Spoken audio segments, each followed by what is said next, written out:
Thanks very much, Carl. Carl's actually now going to chair a panel.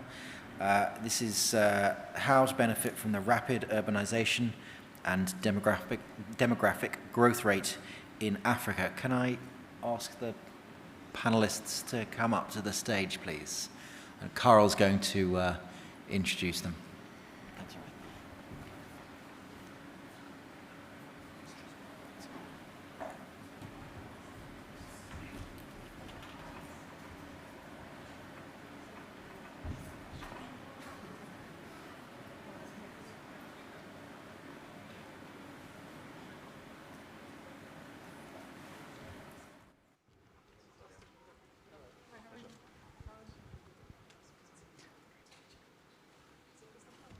See, we're still just missing one of our panelists, so I'm going to give him a second to... Is Lucio in the room? Just see a show of hand. He was, yeah. Not yet. Did you see him? I saw him earlier. Okay, I think we'll get started a bit so long. Right. So...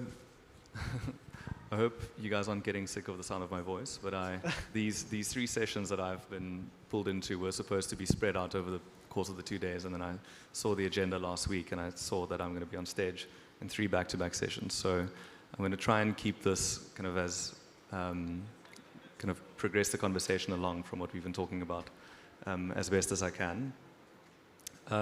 We've received an apology from David Harper. He unfortunately had a family emergency this morning, so he's unfortunately unable to join the panel. But you're in good hands with Clinton and Sadia, who, I think definitely have a lot of value to add on this topic. So I just want to see if Lucio, is he here yet? No. Okay, we might have another panelist joining us in a second. So continuing along on the theme of things to invest in the built environment in Africa. The topic of this panel is how to benefit from, presumably as a business, from the rapid urbanization that is definitely characterizing our cities across the continent.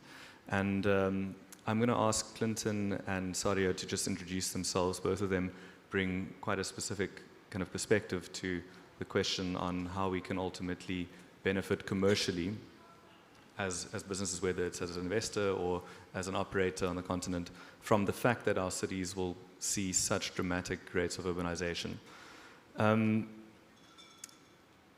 another point I just want to make is that you always see these panels on urbanization at conferences like this, and one kind of begs the question, like, why do we really need another panel on urbanization? Like, surely we've all kind of heard the stats, and the point has been made that cities will grow dramatically in coming years. But I think it is a conversation that's worth returning to kind of every now and then, based on kind of whatever is most topical in the investment landscape, especially in terms of private equity, because the reality is that urbanization ultimately is the ultimate expression of economic expansion, right? It's the thing that goes invariably with significant economic growth, and particularly industrialization.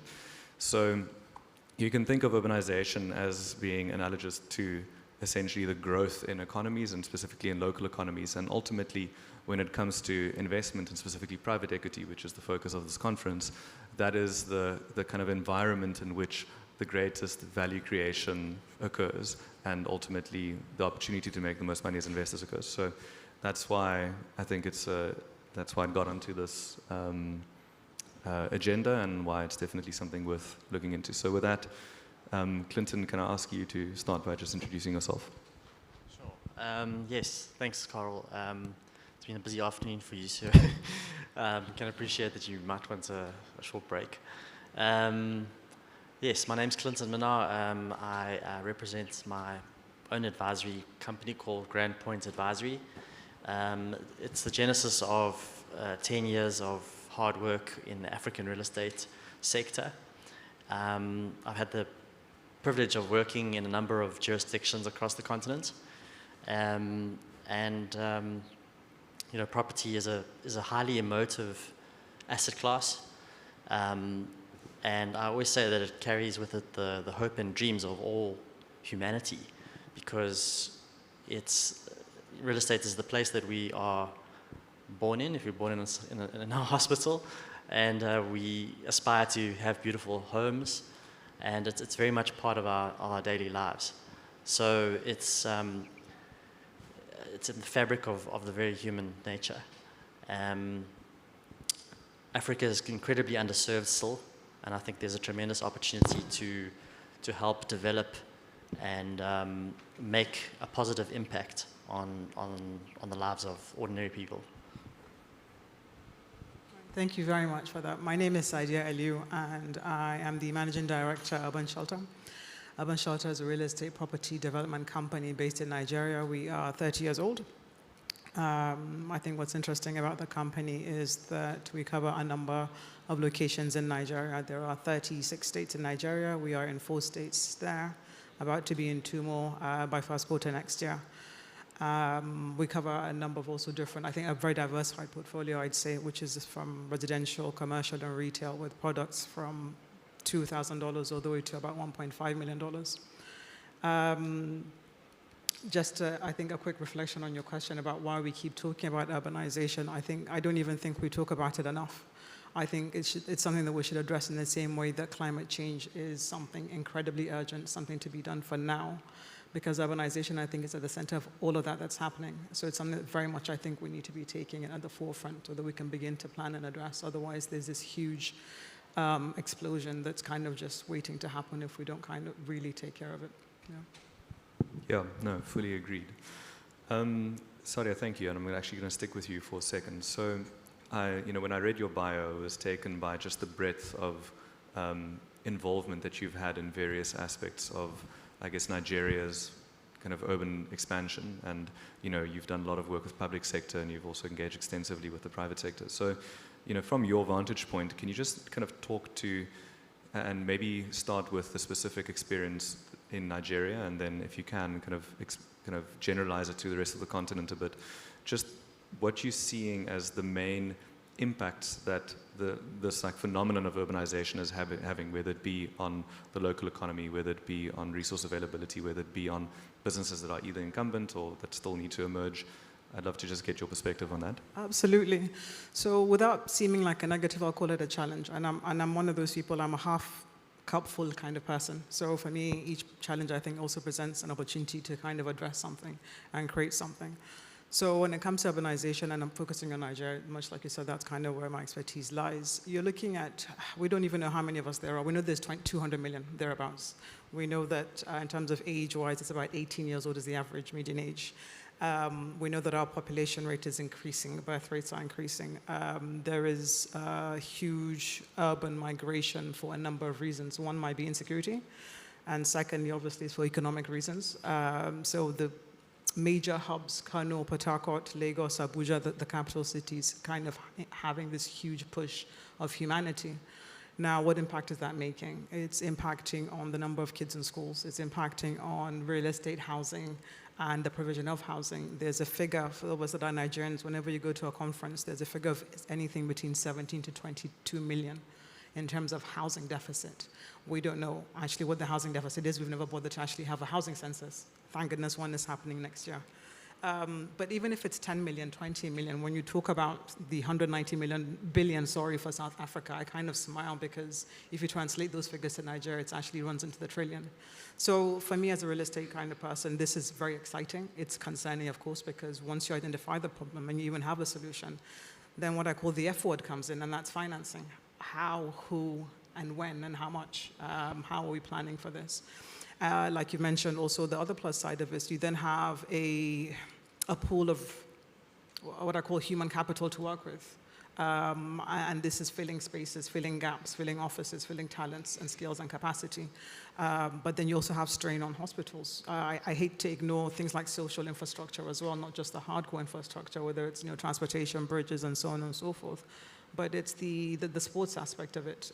It's the recreational aspect of it, which we don't tend to consider when we're creating these kind of huge urban sprawl. So it's very much a very, I think, multifaceted thing to look at. Urbanization, I think, whilst it's a challenge, I think it presents huge opportunities that are as yet really untapped. But that's just a snapshot, I think, of what I would say. Yes, it's a challenge, but also if we look at it from the point of view as real opportunities, whether it's public sector or private sector-led initiatives, I think that's also something that really there's a role to play. Yeah. Yeah, I think what's fascinating about urbanization in the African context is that it is characterized by people that are moving to cities for economic opportunity, right? So the reality as a result is that you often have the poorest members of society arriving into a city that more often than not is already under strain from a services point of view, generally speaking, an infrastructure point of view. And I guess perhaps something that we can delve into a bit more is, what are the opportunities that arise as a result, and what role can private sector capital play in ultimately addressing the needs of this, kind of emerging consumer base. Clinton, this links intimately to impact investing, ultimately, which again isn't the primary focus of this conference, but it certainly is the flavor of the month at the moment in kind of the global institutional private equity community. Do you want to speak to just a bit about the opportunities that the rate of urbanization on the continent is creating for achieving impact through investment? Sure. I think that, as mentioned to you earlier, providing, or in the earlier sessions we spoke about affordable housing opportunities. And considering that Africa is so underserved in terms of housing, what better way to make impact than through providing solutions? We've also seen a number of jobs being created through construction activities. So last year I was involved in a deal that saw the financing of a industrial facility. And when we started out looking at the investment, it was really just a sale and leaseback, and we didn't consider it to be impact. But when we started to hear our investors and hear the messaging from them that they wanted to invest in projects that showed meaningful impact, and where they could illustrate that they had met their ESG requirements, we started to build a narrative around the jobs that facility created. At the time, it employed about 400 workers, and through the redevelopment and expansion of the facility that we were able to facilitate, it created about 400 new jobs. And that's not to mention the construction jobs that were filled through the construction activity. So the project itself made a huge impact, I would say. And the sector that we happened to be investing in was critical at the time. I think we got a bit lucky. It was a chemical manufacturing, and which made personal healthcare products and sanitary products. And during the COVID pandemic, that was a key sector. We weren't supposed to raise a cent in COVID, and we were able to eventually attract DFI funding as well as private equity. Yeah, I think that's a great example of how, in the context of rapid change, as is characterized by urbanization, the way in which one goes about structuring an investment in something that, at face value doesn't strike you as immediately, being an obvious impact opportunity can actually be incredibly impactful. And I think this is a point that one can make more generally about, investing in contexts that are rapidly developing economically, is that the potential for investing excuse me, with an impact mindset is tremendous, just because often that's not the way in which it would happen, if that emphasis isn't there at the outset. And almost every single one of the UN SDGs has a spatial dimension to it. Take early childhood development, for example. If you are developing cities in a manner that are massively sprawling and that have education outcomes far away from where people live, then you will most likely not see success in early childhood development. It's going to be very difficult to get kids to perform at school if they're spending 4 or 6 hours per day getting to and from school, right? And all the other kind of issues that come with that.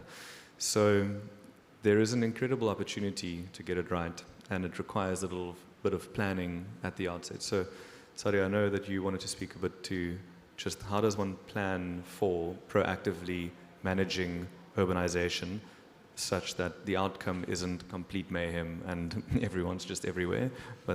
And I don't know, is this something that the government should lead? Is it something that private sector should get involved in? How do you go about that? Both. But I'll actually refer to a slide you did in your presentation that showed kind of all these houses, and you said this is what affordable houses looks like. And you'll find they'll stay empty. Because much like you've mentioned, there wasn't a lot of planning that went into it. The only plan being it's affordable land and it's cheap and it's, the government maybe gave it for free as part of some initiative. But it's not planned, it's not well thought out. Why? Just like you mentioned, there aren't transportation links that allows you to get to school with these. There isn't a local market hub that allows you to do groceries on the way home or on the way out of going to the house. Hospitals within reach, but, primary or secondary healthcare. So when it's done in a haphazard way, it fails. And so in a way, without kind of getting too much into data and prop tech, you then also need the data to tell you where populations are. Beyond populations, what additional or complementary infrastructure facilities are available for you to go into that.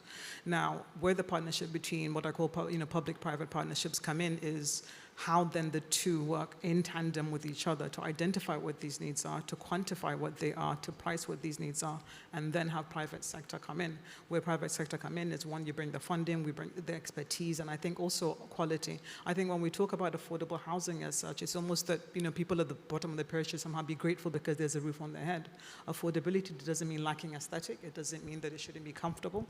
It doesn't mean that it shouldn't be in a location that is of that allows you to live a holistic lifestyle.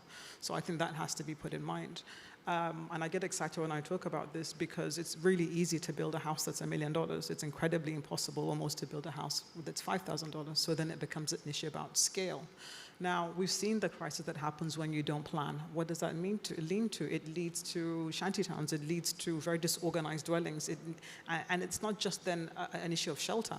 It then becomes there's lack of water. And so health is impacted, education is impacted. And then there's this long list of things that happens when that's not addressed, the urban planning issue. In Nigeria, there's a structure that's meant to be there, and I use that word kind of meant to be there when it comes to urban planning. There's meant to be urban regional boards. There's meant to be state urban boards. Ideally, we should have a roadmap that actually the public sector will have about how to grow that urban sector, the urban planning and development function. And then individual private sector groups can then come in to say, well, I want to move into this bit, move into that bit. And it maybe then leads into your earlier discussion a few minutes ago when you talked about the value chain that comes in real estate development, because it's huge. And not just the construction workers, the masonry, the carpentry, you're talking about production of tiles, you're talking about the roofing, the doors, not to mention service industry, legal marketing. There's always a lady when we open a site that comes with her kids and she's literally frying breakfast for all the laborers. Now for 2 years, that's a job for her. And it's a really good one because her kids look healthy, they're fine, they go to school off in the morning, they come back and join her again for lunchtime. And it might not seem like much, but to have a guaranteed job for a 2-3 year period is actually incredibly, incredibly important. So really that's a vision for me. It's planning, it's data, it's organization, it's bringing the two parties together, public and private sector, and it's putting a roadmap that can then be quite transparent and it can be followed easily. Yeah, no, couldn't agree more.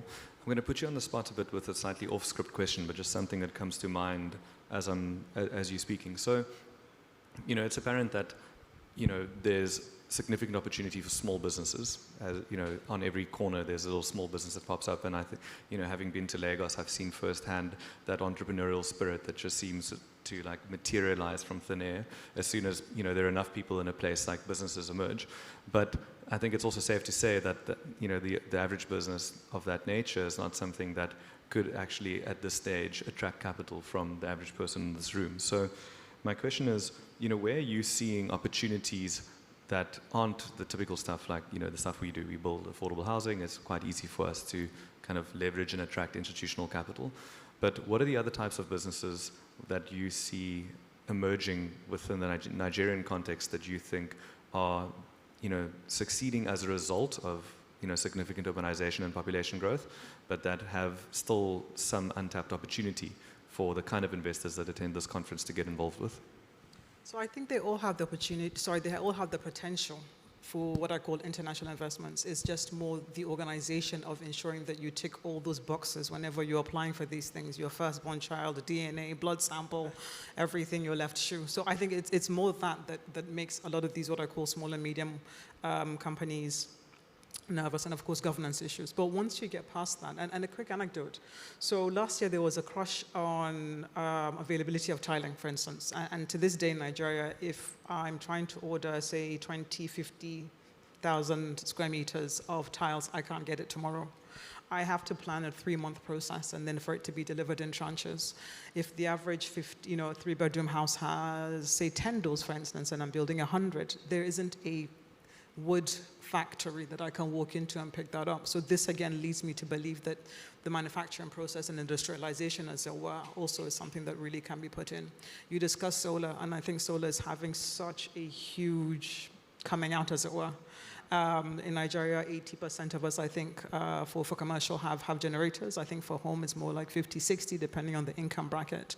And suddenly there's this resource you can use, and it hits a number of things. It's a renewable energy. It's relatively doesn't impact the climate in terms of once you obviously finish using it, or the panels are old, or the batteries, and so on and so forth. So solar and I think renewable energy is a really big one when you start looking at kind of international prospects and what they may be interested in. And then I think while it's not it doesn't sound too exciting and attractive, but we have Dangote and we have Bua. Both of them are the 2 largest cement producers in Africa. Not just Africa, Dangote in particular actually exports all over the world. So when you think about that, you realize, well, it's not this local thing in Nigeria. It's not even a West African thing. It's something that actually core investors, key players internationally can really take this quite seriously if they're willing to do it. And when it's a bigger company, sure, there isn't that much risk, but they're quite comfortable. But I think when you look at the next layer down, it doesn't need to be a Bua. If I had money, I would have opened up the tiling, by the way. I would have really put money on tiles. We have a clay factory, and I actually said to them, we need to look at how to turn these into either floor tiles or roofing sheets. But why, Clinton, maybe you can speak to this as well, but why is it that tiling business doesn't exist locally? I mean, like Nigeria is a massive market, or like the wood business that you mentioned. It's not like it's a particularly advanced manufacturing product, So what is it? Is it an availability of capital thing? It surely can't be a skill set thing. I've met enough Nigerians to know that it's not a skill problem. Yeah, sorry to interrupt you. I think to a smaller degree, actually, I don't think it's a capital issue. I think it's predominantly the conditions. What I mean by this is energy is a huge problem. South Africa is going through it. I know you guys have not experienced it in the past. Welcome to our side of things. I think energy is a huge issue.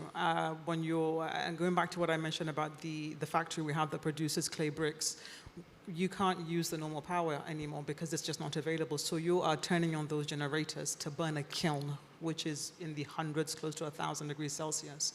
And tiles are much that way you bake them as well. So it becomes an actual issue of cost of production. The raw materials in and of themselves are quite affordable. There's enough of us human Nigerians to actually, again, I think labor is also relatively affordable, but it's the energy cost that then makes something that could be, for instance, $2, $3 per square meter. Suddenly it's now at 10, 20. To a lower extent, I think quality is an issue. So one of the reasons why we split our affordable homes we source locally, higher end products we source internationally, it's a quality issue. But because we got desperate last year, we approached the supplier and said, this is what we want. Fascinating. Not this. And by God, they produce this. So it turns out when you put pressure, when there's a quality monitoring process, it'll happen. I shouldn't have had to do that, however. As a supplier, this should be part of your own ethics, your own governance, the importance of producing something that you can put your name to it. But what I'm hoping is over time, that supplier will get there. And why? Because it had an urban shelter that was able to really put them on the spot and make them produce what is of quality. Yeah. Fantastic. Do you have anything to add to that, Clinton? No, well, not really. But one thing when I started out in real estate is there was almost an expectation that everything would be imported. And today, it's actually impressive how many industries have caught up. In Ghana, you would almost have assumed that to import from your steel from China. And today there's actually very, very capable local expertise. So that even though there's still gaps in terms of tiles and bricks and whatnot, there has been huge steps forward in the last 10 years. Yeah, we see that progress definitely happening. And I think, just to back to your point on the energy front, I kind of said that, solar PV shouldn't be the only place people are looking to invest in. But it is true that I think that will significantly go a very long way to addressing, energy reliability in an economy like Nigeria. And it also ultimately enables, sorry, this is now a bit off topic, but what are the legislative rules around self-generation in Nigeria? If you've got your tile factory and you can set up your own solar plant, is that fine? So it's you've got normal power source, obviously, which is the national grid. And then what's interesting is we had a privatization process a few years back that privatized some of the both the gas and the water generation companies. So that's gone quite well. I think you're then missing one or two links, which should have been perhaps either the upgrading of things like the transmission lines, TCN, and so on and so forth. But in terms of regulation or in terms of kind of you get self-energization isn't a problem. I think the government recently introduced a eligible customer opportunity that actually allows, for instance, some of these generating companies to bypass the national grid and supply directly, I think a minimum of 3 megawatts. Now, this is exciting for me, for us as a company in a number of ways. So we also do things like markets. We also have malls. Why I like markets is the majority of Nigerians will go to the markets and buy things, but they'll go to the malls to take pictures. So a typical market will be anything from 3,000 to 6,000 shops. And with that, you bypass the national grid, you take up power directly, and suddenly you don't have to worry about this. And because it's commercial, you only need to run it from about maybe, 8 a.m. or 7 a.m. to 6 p.m. Also, by the way, not just bypassing, but when we discuss solar, you can also go off-grid completely and simply have solar. So it makes it exciting. Now we're trying to tweak it and see how it applies for other asset classes, such as an estate. If an estate is big enough, can that take it up? Hospitals, schools, can you do different hubs and collate it so that there's one point, and then even if one particular asset isn't enough, maybe if you put a pool of them in a basket, that would be enough. So there's that opportunity is also there. I think, yes, it is capital intensive, but for things like solar, over the last 4 or 5 years, I think we've watched it significantly drop. I remember at a time when the indices was, $1 million to 1 million megawatt. I think that's now almost half. So, and I think this should only continue to get better as that technology improves. So it's an exciting thing. And for Nigeria, the manufacturing process, diverging slightly to say, SMEs in Nigeria, I think, are the largest employees of Nigerians. So the Nigerian dream, by the way, is go to school, graduate, get a degree, and get a government job.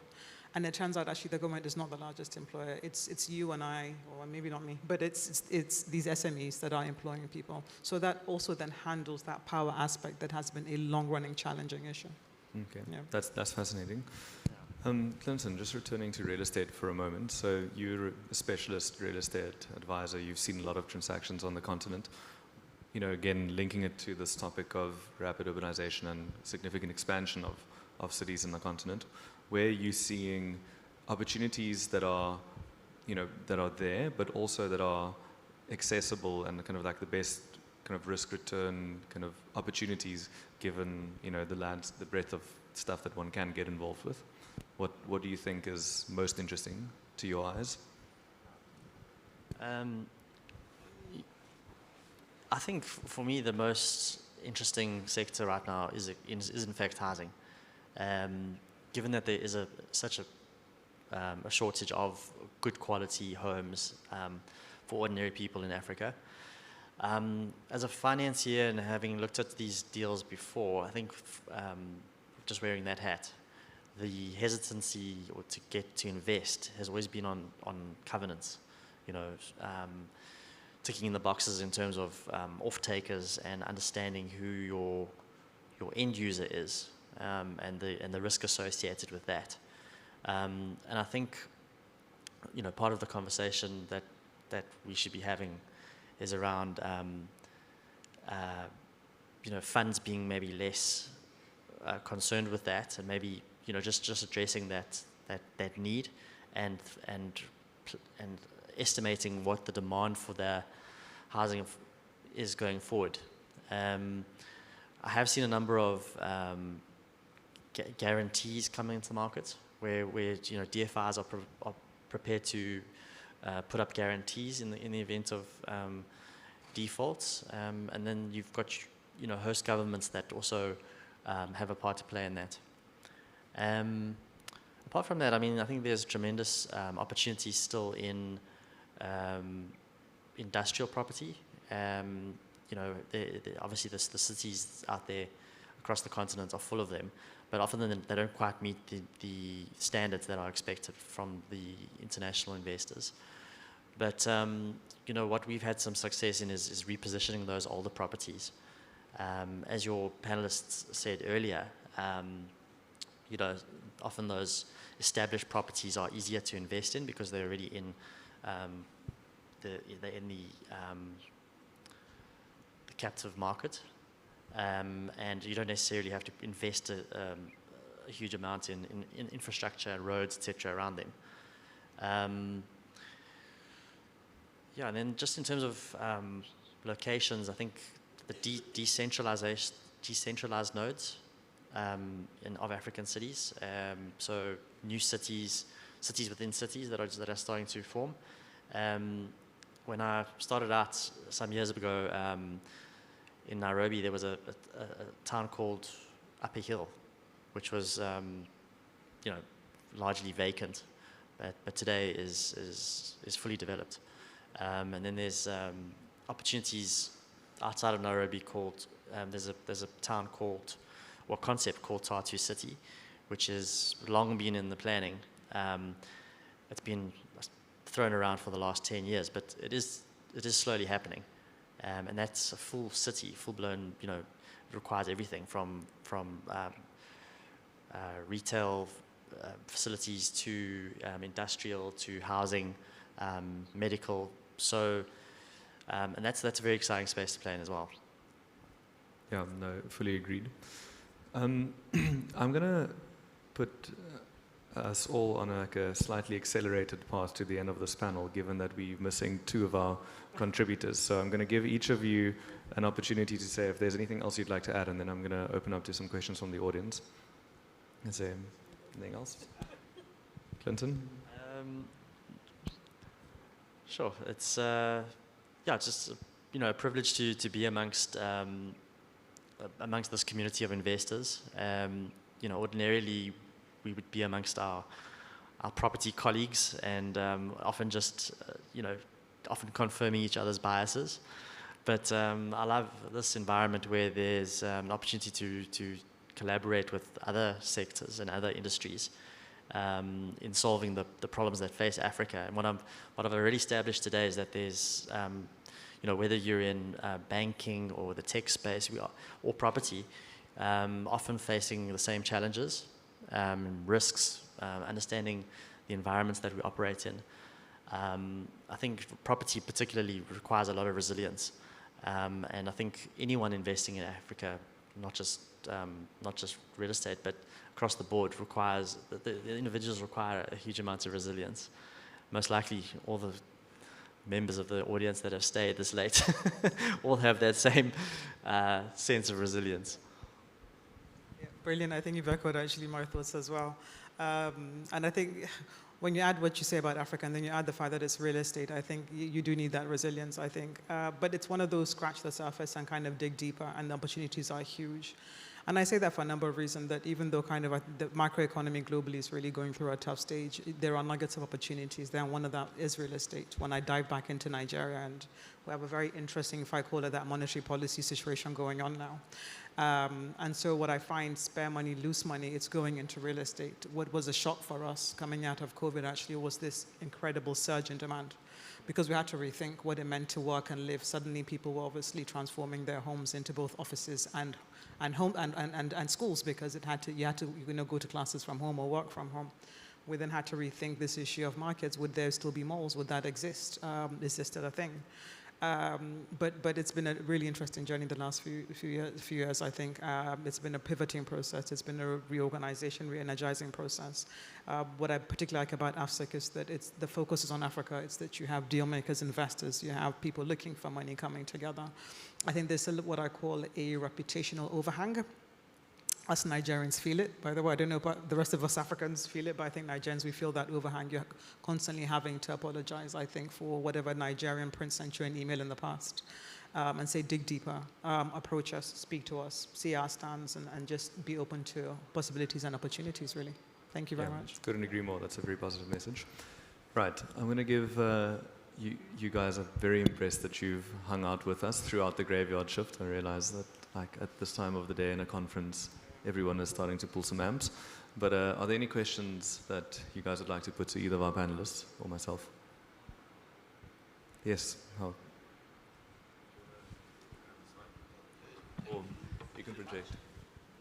I'll repeat the question. You can again. From Zimbabwe. I have a question on the fact that the number of the people coming to urban areas don't necessarily have a formal job, but they need a house, and how you put together a model to use credit to fund their housing needs or to seize this opportunity. Are there any thoughts, especially from your end, given that you said the market can have anything from 3,000 to 6,000 shops and the people work there? Some of them have daily budgets. Their business cycle is just one day. Every day comes on its own. But they need somewhere to live, and they are the potential market for this housing opportunity. Thank you. It's a very good question. Do you want to take it, Sadia? Basically, what can the market do for all the people that are moving to cities from rural livelihoods that can't afford formal accommodation in the city? Like, how do we accommodate them? That's a really big question, and I think you're aiming that at the Minister of Housing for Nigeria, not the MD of Urban Shelter. So I do have, like I mentioned, I have products from 3,000 to about 1.5. The $3,000 one, or its equivalent in Naira, is what we do for things like shops and things like that. I have to confess, we don't do rentals, and the simple reason we don't do rentals, sorry to offend you, Karal, because of your entire initial presentation. There isn't a foreclosure law that covers all of Nigeria. And as an investor, that makes me intensely nervous. 1 or 2 of the states have a particular act for their states. And I think it's just Lagos and Kaduna that are ahead of the curve. And so that's why we don't do rentals. It's once you move in, it's going to be your house for generations, and you and I will be in litigation for years and years to come. So this isn't a space I operate in. We introduced a home at less than $10,000 for a flat. I need to again be open to say that still would not be shelter at the very bottom of the spectrum for people that are really moving in. In that situation, if a private sector comes in with the government, it will be because you're now looking at either a social housing such as the US system or council housing such as the UK, where you're engaging private developers the government is engaging private developers to build, and the government rents from the government, and they then lease it to individuals that are coming into these urban hubs. So that's how it would work. The only way an investor or private sector would join that is because there's either a guarantee from the local government or the state government or the federal government, or they'll fund them to build those properties. That's how it would work. Yeah, I don't know if that helps. Cool, thank you. Any other questions? Gentleman back there. You can just project, I'll repeat it. So my question is around the redevelopment opportunities. Like you kind of mentioned the city is your picture of Johannesburg is a perfect example of when it gets out of hand. What have you seen in terms of redevelopment, and is that city driven most of the time, or is it a private developer that's combining a bunch of parcels and then redeveloping that, making retail, residential all together? Do you mind if I take that? I think that's an excellent question. So I'm going to address it in 2 parts. There's redevelopment of existing structures, and then there's kind of wholesale demolition and redevelopment, let's call it redevelopment of land. So on the former, thanks, almost done.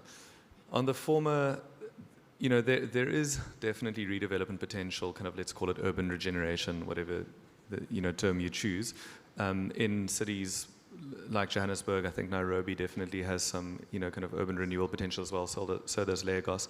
But you know, the opportunity pales in comparison to the size of the need for, kind of, let's call it like urban space going forward.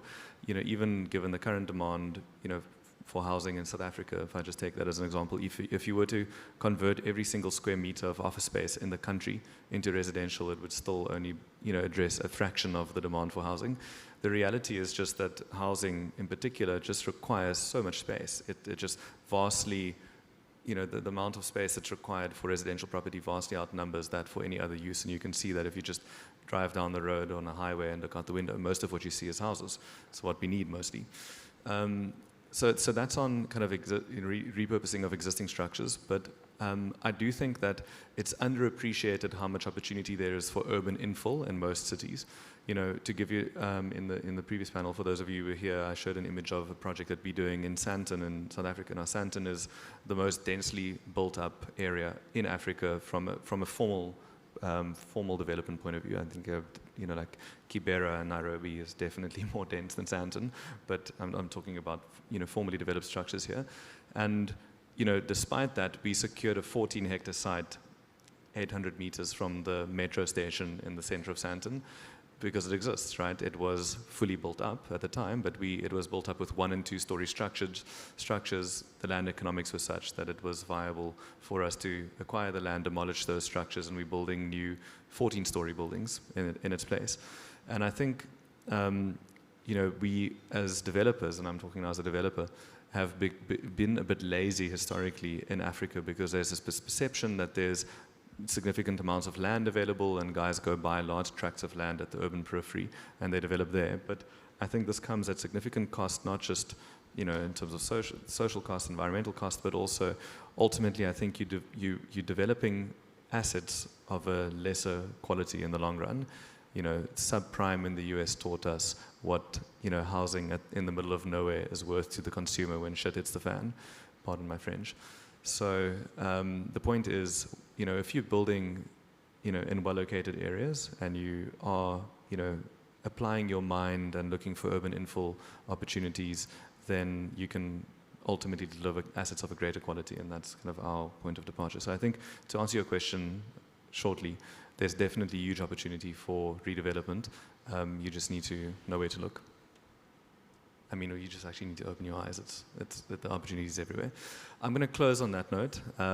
So thank you guys for sticking with us through this panel. There's the graveyard shift. I hope to catch you all for a drink at the bar. Cheers. And thank you to my 2 esteemed panelists. Thank you that you two also made it.